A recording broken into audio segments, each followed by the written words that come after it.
Thank you for joining us. We present many subjects of importance to our viewers, and health is certainly one of them. In our continuing series on breakthroughs in health and anti-aging, we have an update on the regenerative qualities of stem cells and young blood plasma. This research is taking place worldwide, and with us here today to tell us more, we have Dr. Dipnarine Maharaj and Bill Faloon, the co-founder of Life Extension, following these messages. We're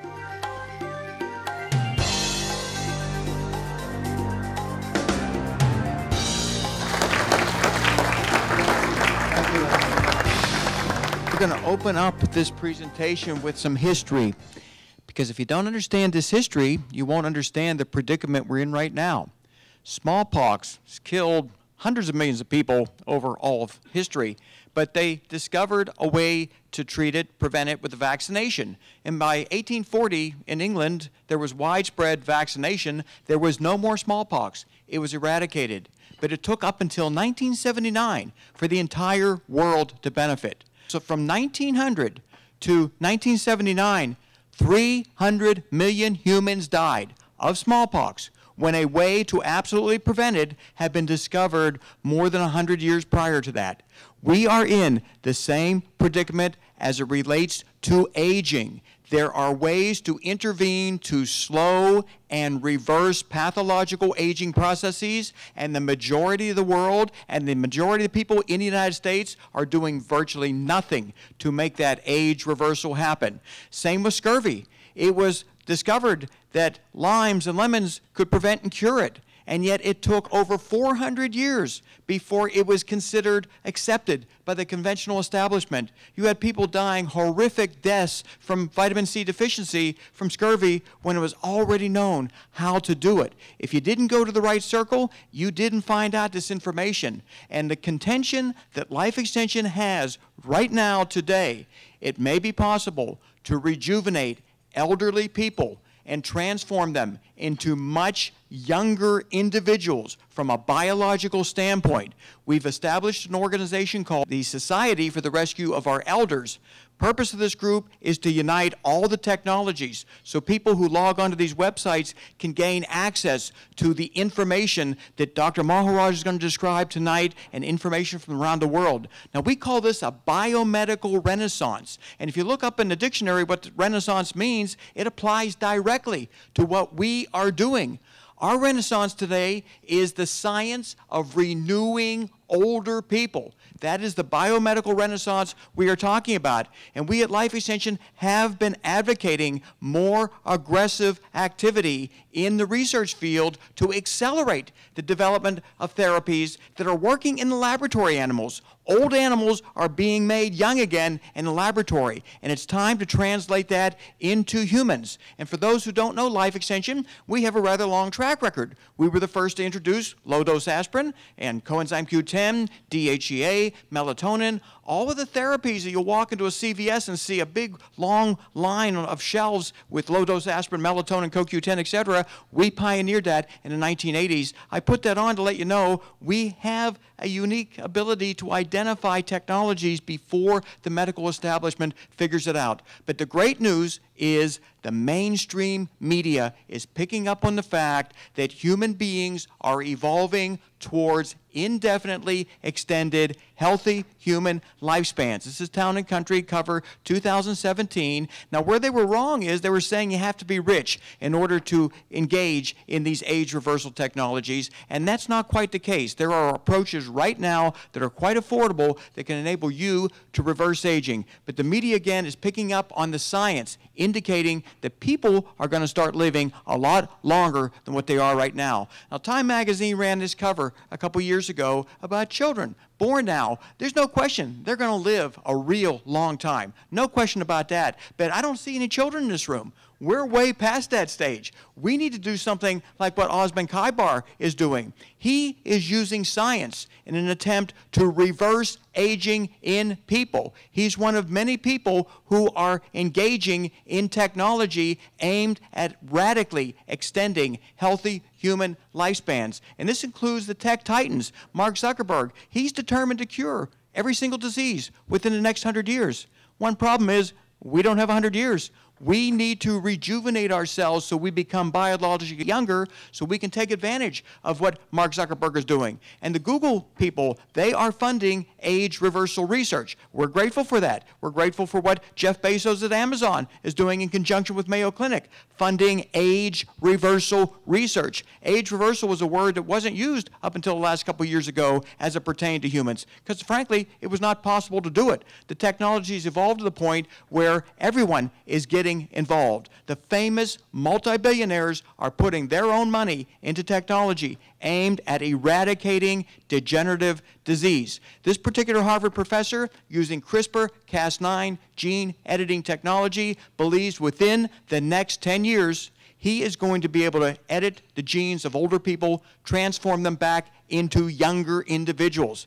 Bottom line, do you want to be around in 10 years? Well, if you do, what Dr. Maharaj is going to tell you is very, very important. And again, media picking up on the fact that people are going to live an awful long time. And this is all based on peer-reviewed published studies coming out, and the media, of course, is sensationalizing them. Wall Street Journal talks about a single drug that may enable you to live much, much longer. When they give this drug to old animals, the old animals have a reversal in their aging processes. This drug is being extensively studied. And when people hear about anti-aging technologies today, well, they're running. They want to gain access to it. This is a drug called metformin, which Life Extension has been advocating since 1995. They plan to do a clinical study to see, can it really reverse aging? Well, we already know the answer. We've been practicing it for the last 22 years using metformin. CNN reporting on a new class of drugs, senolytics, to remove the senescent cells from your body. This is gaining widespread media attention. The Salk Institute,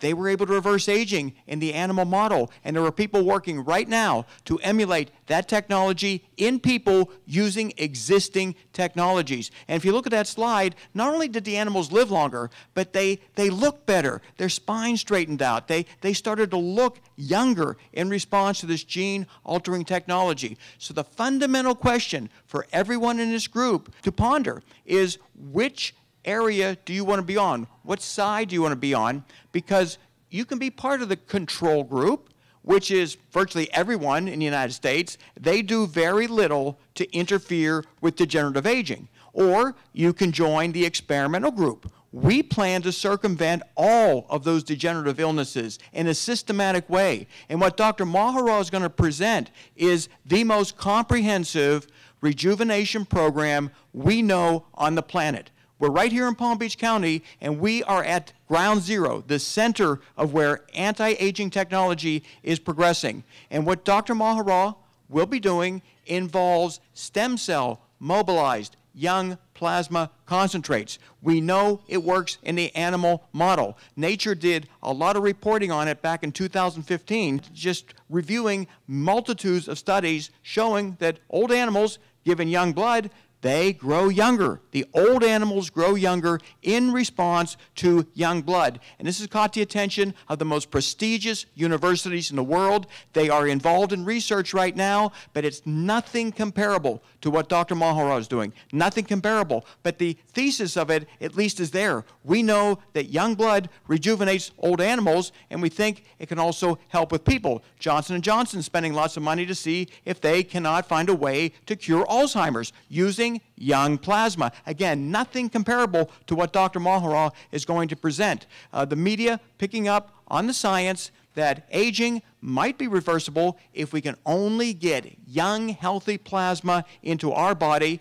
and the data continues to be strong. And the study that impressed us, really impressed us, is they took the blood from a healthy teenager, and they injected it into old mice. And the old mice grew biologically younger. They grew new brain cells. As you may know, when you grow old, your brain atrophies. It shrinks. They were able to restore structure to these old mice simply using a couple injections of young, healthy plasma.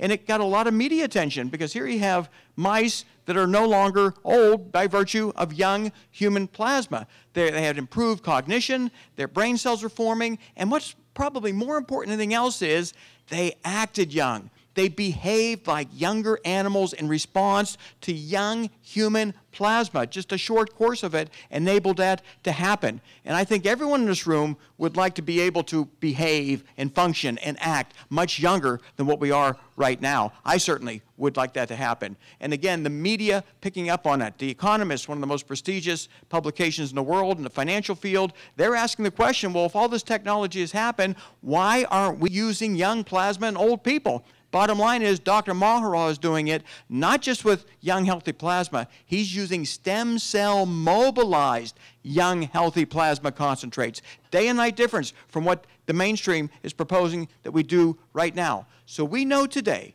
that young blood rejuvenates old animals. There's no question about that. And if you want to be part of the control group, do nothing. Degenerative aging will take you down. If you want to choose something like young plasma from a technology that Dr. Maharaj is working on, you may derive the benefits shown on the experimental group. You look at how people died last century, around 1900, 1950, they didn't live very long. They died of all kinds of problems that we now eradicate. Well, look at surging life expectancy in the United States. And what I've highlighted there in red is 1940 to 1960. And I did that because I was born in 1954. And I had no idea when I was a little kid that I was only supposed to live to be 62 years of age. I mean, I'm 63 right now, so I've been able to exceed what that limitation was. But the next period back, if you were born in 1900, 1940, you were only supposed to live 55 years. I don't think anyone in this room would accept 55 years or 62 years. We all plan to live a lot longer, and the bottom line is we're able to because of technological advances. That's why we are able to live longer. And what I'm telling you tonight is that we have sufficient evidence to say with a high degree of confidence that we believe it is possible to enable older people to grow biologically younger. Our time has come as it relates to medical history. We did set up a new organization completely separate from life extension. This organization is involved in just tabulating, letting people enroll, and checking off the areas of interest that they have. And if it's Dr. Maharaj's program, log on to this website, check off the box. We'll keep you posted on the developments as to when that program is about to start. And it is going to start very, very soon. And Dr. Maharaj will probably make this announcement, but Dr. Maharaj has FDA approval to conduct an investigational new drug study using stem cell mobilized young plasma concentrates. This is unprecedented in medical history. Nobody has done this. It's taken 2 years, by the way, to get the FDA's approval to do this study. This is something that should scare us all. And this deals with using young blood to rejuvenate older animals. The research peaked in 1972, and it fell off a cliff.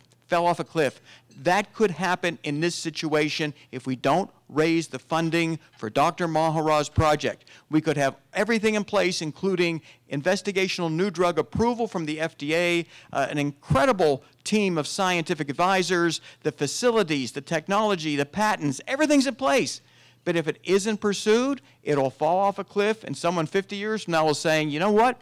Back there in 2017, they knew how to do this, except the technology didn't get moved forward. By way of example, therapeutic cloning. The federal government banned this back in 2001. Our Life Extension magazine tried in March to get the public to rebel. We wanted people to complain and say, hey, we want this technology to move forward because we think it can enable aging to be reversed. And the good news is the FDA has approved a study that emulates what we were seeking to accomplish over 16 years ago. It's really incredible. So if you ever get an email from us and we say, will you please contact your 2 senators and congressmen because the government's trying to stop something, I do hope you'll pay attention. I'm going to conclude my introduction by comparing Dr. Maharaj to another genius. And for those who don't fully appreciate GPS and all the technologies that we have via satellite communications, well, if it wasn't for Albert Einstein, we wouldn't have it. A lot of us would have gotten lost coming here, including me, by the way. That's because of Albert Einstein. And I didn't know this until I read it in the Wall Street Journal,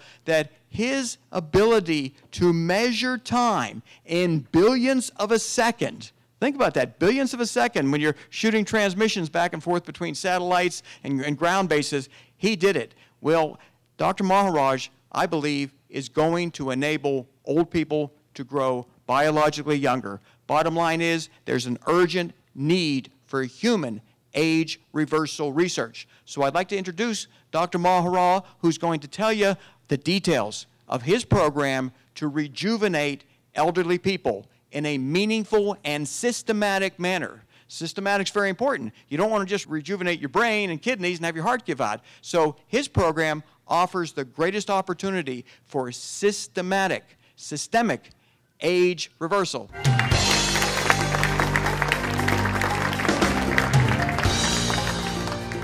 With us now is Dr. Dipnarine Maharaj and Bill Faloon. Sir, a pleasure to have you back on the show. Same. Thank you. And Bill, as always. Thank you, Richard. Dr. Maharaj, that was a great lecture you gave today. What is new in your field? I believe that our current project is our latest development. And actually, I believe that we are at the leading edge, being the only center that actually is using young blood in this particular way. And that is the GCSF mobilized young blood plasma to treat frailty, which is one of the key aspects of aging. Bill, you have a lot to say in this subject also. You also made a presentation today, and things are moving so rapidly in your joint areas. What's new? Well, I hope everyone on this broadcast appreciates the privilege of living in an era where the prospect of human age reversal, that's human age reversal, is rapidly transforming into biomedical reality. And we're funding at Life Extension a number of studies right now showing that the interventions with certain medications and other therapies is able to at least partially restore youthful functionality to older people. What Dr. Maharaj is doing is so far ahead of all of this, however, because he's looking to systematically reverse the frailty that occurs with aging, including immune senescence, which will eventually kill everyone unless something else does them in first.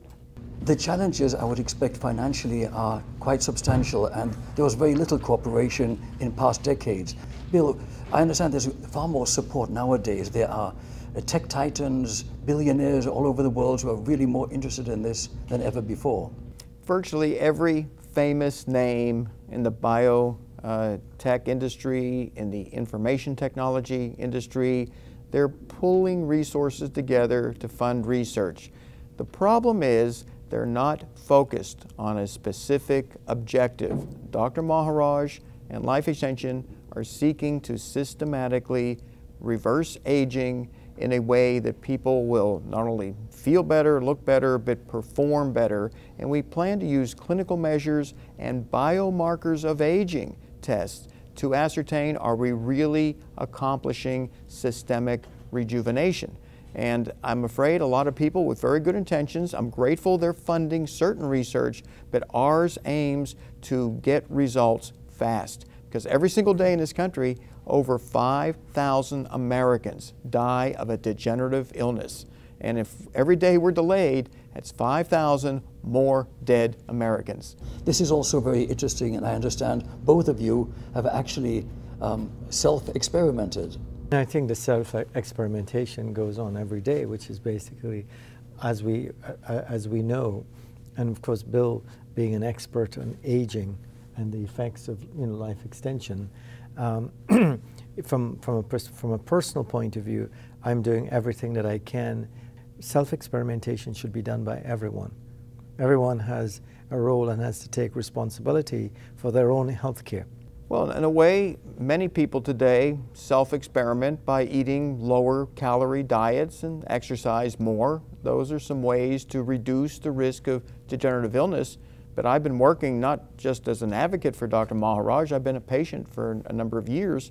I have a genetic bone marrow disorder, and I may be dead right now if it were not for the interventions that Dr. Maharaj creatively put together for me on an individualistic basis. So I've been a beneficiary of trying to slow aging in as much as I've been able to deal with some chronic conditions that I have. My brother died at the age of 22 from aplastic anemia. My sister has chronic neutropenia. I had chronic neutropenia. I don't have it right now.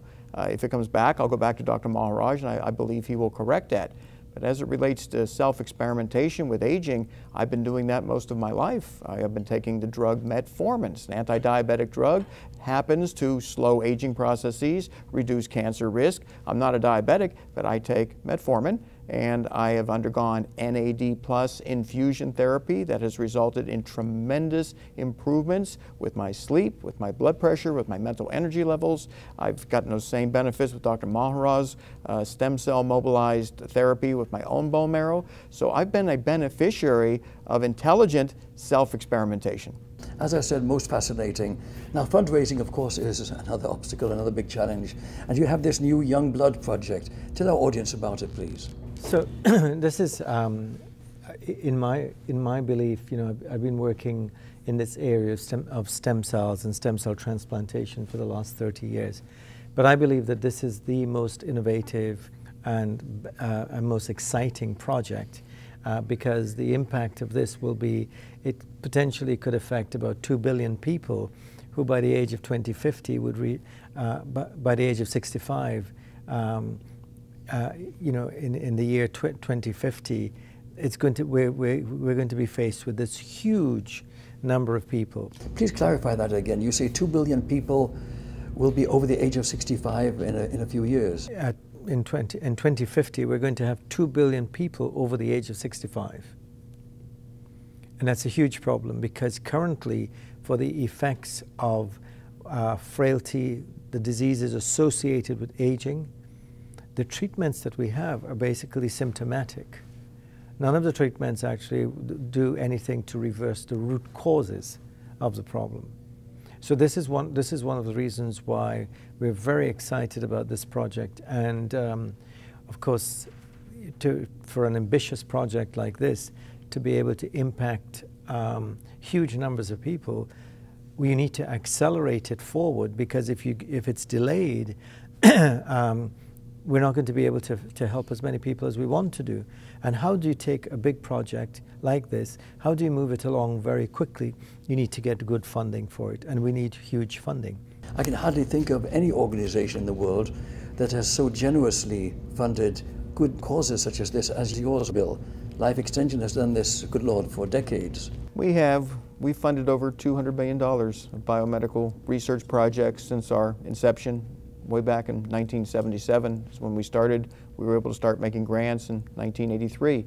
But the fact of the matter is, some research we can do very affordably. We've funded human studies for under $100,000. Dr. Maharaj's project, unfortunately, involves expenses more than what we can do by ourselves. So we're asking other people to make donations to Dr. Maharaj's charity. There are other charities that are set up to help fund Dr. Maharaj's and other people's research. So there's ways for the public to contribute to research or self-experiment, become participants in these studies themselves and help fund their costs and potentially be the beneficiary. It's kind of interesting to point out that so many very wealthy people accumulate vast wealth and they donate to all sorts of causes, but they often don't think of funding causes that could actually have helped them stay alive longer. Help them and all of humanity. That's the beautiful part about what we're doing. There are specific charities that will help a group in a country that's hurting for money, and maybe a natural disaster took them out, and that's a wonderful thing to do. But aging afflicts everyone, every place. So if we can even slow it down, we've accomplished a lot. We're at a point right now, though, where we believe older people can be rejuvenated, but 5, 10, or more years of extra healthy time. And that, to me, is the most charitable way of giving there is.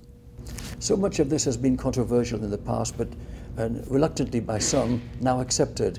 Tell our viewers of some of the medicines, medications, or procedures that exist today that actually are accepted. For example, you mentioned rapamycin has been proven to be effective, and metformin. Tell us more, please. Well, metformin was approved in England in 1957. It's the most popularly prescribed anti-diabetic drug. Didn't get approved in the United States till the end of 1994. Basically a 37-year delay in Americans gaining access to metformin compared to those living in England. And when England approved it in 1957, the rest of Europe followed through years later, Canada, everyone in the world had metformin except the United States until the end of 1994. Now, what we've discovered with metformin is it not only helps with lowering glycemic markers, it helps slow aging processes by boosting a cellular enzyme called AMPK. AMPK is something that diminishes with aging. You take metformin, you boost AMPK, all kinds of wonderful things happen at the cellular level, including more efficient uptake of glucose. This is so very interesting and essential to many people watching this program. Dr. Maharaj, what do you anticipate in the future? Are there going to be any even more dramatic breakthroughs coming up? Yeah, I mean, I think that there are so many people working on the different aspects of cellular function, stem cell function, and I think that as we learn more and more about the function of what are the mechanisms, there are genetic mechanisms, for example. Some of the new technologies that we have includes, identifying genetic mutations, and then actually using gene editing therapies like CRISPR to be able to edit it out. So from the perspective of where we see the technology going, one of the things that we are doing is we're saying to each individual to be prepared for that technology, that they should bank some of their own stem cells when they're healthy. And doing things like storing one's cells for the future, it's almost like an insurance, where you actually take some of your own stem cells when they don't have all the genetic changes associated with aging, and you preserve them for yourself. Fascinating. A lot of research in Nanjing University in China as well. Bill, a question for you. This is interesting that the research and everything and progress used to be accelerating. In all the years I've known you, we've done interviews 20 years ago, and here we are today, and things seem to be so much more, I would say, productive today than ever. We have, over the last 3 years, accomplished more than was done probably over the previous 100 as it relates to intervening into aging and turning it backwards. We know more now, and we know more how to do it. There was a number of theories that were talked about as to what we could do, but we had no way of accomplishing it. We now have 7 or 8 interventions that may enable older people to grow younger, and if we combine them, those people may grow a lot younger. So many people in our audience would love to learn more. Dr. Maharaj, how can they learn more from your organization? We would love people to contact us at the Maharaj Institute of Immune Regenerative Medicine. People who are interested in participating in clinical studies aimed at human age reversal. These are human regenerative medicine studies. We set up a special organization, and the website's pretty easy to remember, rescueelders.org. rescueelders.org, and they can enroll on the website so we can notify them when a clinical trial is about to begin and what the criteria is to participate. So anyone who's personally interested in reversing their own aging process by participating in clinical trials, reach out to us, and we'll then keep you informed, the people that reach out to us that is, about what they need to do to qualify to be part of these studies. Well, thank you both very much. It's also very exciting. Thank you, Bill. You're welcome, Richard. Dr. Maharaj. Thank you, Richard. Thank you.